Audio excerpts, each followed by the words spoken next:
Nanone muhawe ikaze kuri Basi Live TV. Uyu ni wamwe muza mumenyereye tugeze ibiganiro bitandukanye. Ndi kumwe nanjye Dorothée Uwimpuhwe. Gira nti gira ubuzima kandi kwirinda biruta kwivuza.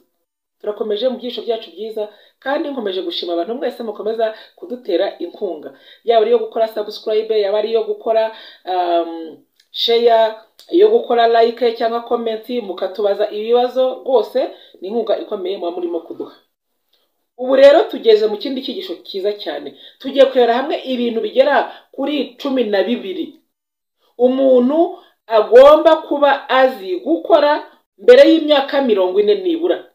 Uyu munsi abantu benshi bafite ibibazo by'ubuzima biragoye, kubera yuko hari ibintu baba batarize mbere y'imyaka 40, noneho ibibazo bahuye nabyo mbere y'imyaka 40 birabashorera bikabaheregeza bikabagiraho ingaruka na nyuma y'imyaka 40. Niyo mpamvu uyu munsi tugiye kurera hamwe ibintu by'ingenzi bigera ku 12 umuntu agomba kuba nibura yakoze kugira ngo agire ubuzima bwiza. Nanone ubu ni bya byigisho ku bantu twatangiranye bifuza kugira aho bava, aho bajya n'aho bagera mu buzima. Turifashisha igitabo cya Think and Grow Rich cyanditswe na Napoleon Hill, ndetse n'ikindi gitangazamakuru cya Investir au Pays. Ni ahantu nakuye amakuru, rwose ni ibintu bisa nagiye mfata noneho kabasha kubishyira ahangaha. Ikintu cya mbere umuntu agomba kwiga kubaka mbere mu myaka 40 ibanza ni ukwigirira icyizere. Buriya ibintu byinshi byicwa nuko ubuzima umuntu aba yarakuriyemo cyangwa se yaravukiyemo akanabukuriramo, aba yaragize ibintu bimupfobya bigatuma yitakariza icyizere. Kandi uyu munsi abantu benshi batagera ku ntsinzi cyangwa se batagira ahantu bagera, muzasanga benshi ari uko batigirira icyizere. Yaba ari mu mubano, umuntu utigirira icyizere araruza uwo abonye. Yaba ari mu mafaranga, umuntu utigirira icyizere ngo abashe no kuba yakoresha ubwenge afite, ntabwo agira ahantu agera. Ariko muzarebe uyu munsi uzasanga nk'umwana w'imyaka 10-15 abasha kugenda agahera ku tuntu dutoya, ukazasanga afite imyaka 20 yamaze kubaka ibintu bikomeye cyane. Nyamara abandi biranga kuko umuntu aba yarakuze arimo kumva yuko abandi aribo bagomba kumukorera ibintu byose. Uyu munsi rero reka duhindure, dutoze abana bacu kugira ibintu bubaka. Nibura umwana azageze mu myaka 40 hari ibintu amaze kugeraho.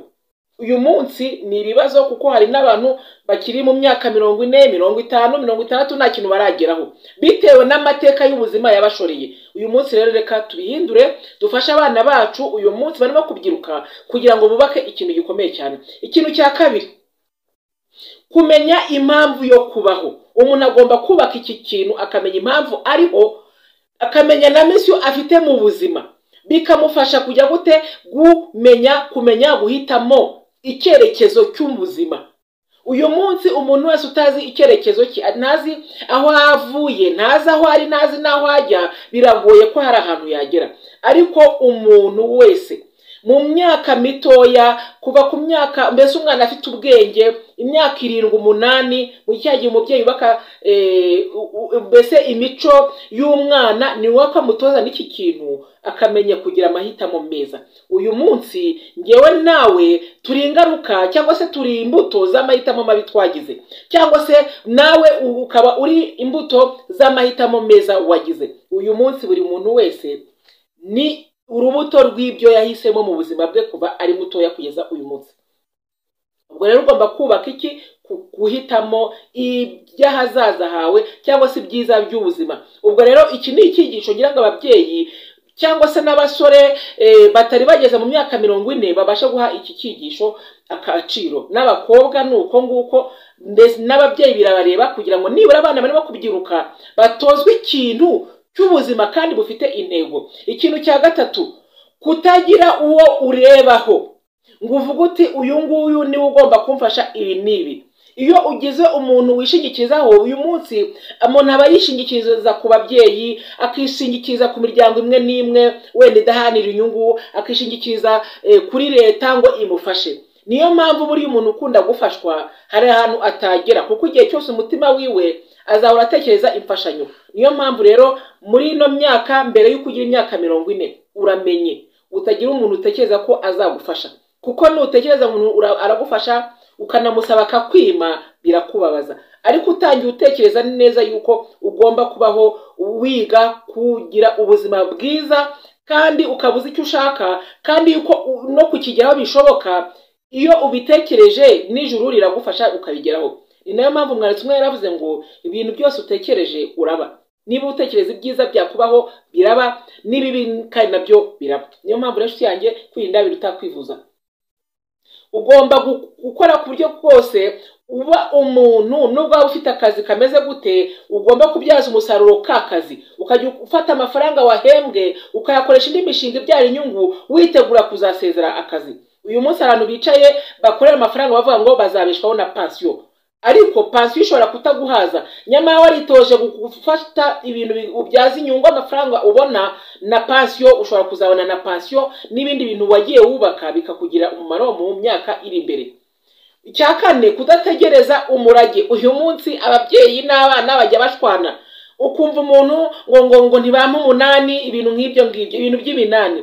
Ndakeka ko no mu mategeko y'u Rwanda umunsi iminani yavuyeho. Umubyeyi azajya ashima umwana ashaka, bamwe baha abandi nashaka abimwe. Ubwo rero abarundi bose sinzi ukuntu mubigenza. Ni ngombwa rero yuko mu myaka 40 umuntu aba agomba kuba yarakoresheje amaboko n'imbaraga nyinshi, adateza amakiro ku munani wabo bazamuha. Ahubwo nibaguha bibarishimwe, kandi batabiguha wumve ko nta kibazo gikomeye. Icya gatanu, umuntu agomba kubaka ikintu cyo kugira ubushobozi bwo kwifasha agafasha n'abandi. N'ampamvu Bibiliya iravuga ngo gutanga bihesha umugisha kurusha guhabwa. Uzabirebe iyo hari umuntu ugukoreye ikintu ku buryo kikunezeza, buriya nawe ufite umuntu umwenyura kubwo wamufashije ikintu runaka, nawe biramunezeza. Mu buzima rero nta kintu kinezeza nko kugira umuntu wabashije gufasha ngo anezerwe. Ubwo rero ni ngombwa kumenya gufasha abandi. Buriya akaboko kikubiye katabumbura ngo gafashe, buriya nta nubwo kakira ibintu byinshi. Ariko uzabicunge, iyo umuntu akubwira ati mfashe iki niki, ubishoboye ukamufasha, atari babandi basabira ingeso, ariko ari umuntu ufite ikibazo ukamufasha, uwo muntu aragusabira imigisha, kandi nawe rwose umva uguwe neza, kandi ntabwo bigutuma ugira inzara cyangwa se ngo ugire ibibazo kuko hari umuntu wafashije. Ni ngombwa rero gufasha, ariko gufasha mu bwenge, atari ugusesagura ngo ujye uha n'abantu batabikeneye cyangwa se bajya kugusekera ngo urimo kwirata. Ikintu cya gatandatu ni ukumenya nimba hari ikintu wifuza, ukamenya umuntu ubasha kukiguha cyangwa se kukigufasha. Buriya uyu munsi nta muntu wigira. Uyu munsi ushobora kuba hari ibintu ushoboye undi atabishoboye, ariko abantu babiri iyo bafatanyije umuntu wese abasha kugera kure. Ni ngombwa kumenya gutoranya abantu batuma ugera kure. Abantu bagutesha igihe bagusubiza inyuma, aba ntabwo nibwo kumvuga. Ndimo ndavuga kumenya gutoranya abantu b'inshuti mu muryango, abantu bakugeza kure kandi nawe wafasha kugira ngo bagere kure. Icya karindwi, umuntu agomba kwitoza kumenya indangagaciro ze. Buriya mu buzima abantu benshi bicwa nuko batazi ibintu bibaranga ngo bashyireho mbese nabyita iki ni barriere, mbese bajya bashyiraho uruzitiro ku buzima bwabo. Buriya rero ni ngombwa neza yuko ugomba kumenya gushyiraho uruzitiro mu buzima bwawe, kugira ngo ibintu byose bidafite umumaro bijye biguma inyuma y'urwo ruzitiro. Abantu badafite umumaro bagume inyuma y'uruzitiro. Ni ngombwa kwiha agaciro, ukubaka indangagaciro zawe kuyo n'abandi baza bakazigenderamo. Ikintu cya munani ni ukumenya kubana n'abantu b'umumaro. Ukaba uzi neza yuko ahantu hose hari abantu bashobora kugufasha mu ngeri zose, naba ari mu nzego za leta n'inzego z'abikorera, ariko ukaba ufitemo abantu babasha kukumenyera, kuguha amakuru. Buriya amakuru arahenze. Hari igihe ushobora gutsindwa mu buzima bitewe n'uko hari amakuru utazi. Niyo mpamvu n'uyu munsi mba naje kugira ngo hari amakuru uba ugomba kumenya agatuma ugera ahantu kure cyane. Icya cyenda, kwiyitaho mu kurya, ukora siporo, wambara mbese isuku umubiri wose. Hari abantu barya ibyo babonye, bakambara ibyo babonye, bakanywa ibyo babonye, ibyo bintu bikabangiza. Kandi buriya ibintu bibi wariye, ibintu bibi wanyoye, ibintu byose bibi wakoze bigira ingaruka mu myaka 40-50. Nubwo utangira gusogongera ku mbuto z'ibyo wabibye. umuntu yasarura icyo yabibye. Ni ngombwa rero yuko umuntu yiha kwiyitaho akikunda ukaba mwiza ndetse mbese ukakora ikintu cyose cyatuma wumva uguwe neza. Kwiyitaho rero ni ngombwa mu buzima. Ibyo rero byose mbere y'imyaka 40 wabikoze ugera mu myaka y'ubusaza rwose n'ubusaza butagaragara butahari. Ni ngombwa rero kwiyitaho, kwirinda biruta kwivuza. Ikintu cya 10, kuba uri umuntu ufite ibyemezo, gufata ibyemezo. Abantu benshi uyu munsi bajya basinwa kuko batazi gufata icyemezo. Barabajugunyanze, barajwingiriye mu bwonko. Umuntu wese aje amubwira ibyo akabyemera, undi yaza akavuga ati ibyo bireke akabireka, undi yaza ati ahubwo biriya nibyo byo. Mbese kumenya gufata ibyemezo. Ntabwo umuntu yiga gufata ibyemezo rero nyuma y'imyaka 40, ahubwo mbere y'imyaka 40 nibwo wiga gufata ibyemezo. 11, mu myaka 40 umuntu agomba kuba yararangije kwiga. Birababaje bitewe nuko uyu munsi uzasanga uyu munsi mu myaka 40 niho abantu benshi barimo kujya kwiga. Niba ari lisanse, niba ari masters, niba ari doctor, ugasanga mu myaka 40-50 abantu baracyajya kwiga. Ubu rero uvuga ngo hari amakuru menshi umuntu aba yaramucitse iyo yaba yarayize mbere, akaba yarize yarashoje, uyu munsi aba arimo kubyaza umusaruro bwa bumenyi aba yarakuye mu ishuri. Ariko nanone ugomba no kwiga ukamenya, iyo mvuze ngo ni ukwiga kugira ngo ubone ziriya mpamyabushobozi amadiplome. Ariko buri munsi ubundi umuntu aba agomba kwiga, ushobora no kwiga ibintu atarimo kubona na diplome kandi ugasanga bikugiriye umumaro. Ni ngombwa rero ko icyo kintu gihabwa agaciro. Ikindi cya 12 ni ukumenya kuzigama, kumenya gushora, kumenya kunguka amafaranga ufite yose ukabuza ukuntu urayabyaza umusaruro. Ibi bintu nibyo ugomba kwiga, ndetse ugahora wiga mu bwonko bwawe, gahora hari imbaraga zituma n'ubushobozi bwose ufite ubasha kubibyaza umusaruro bigakunda.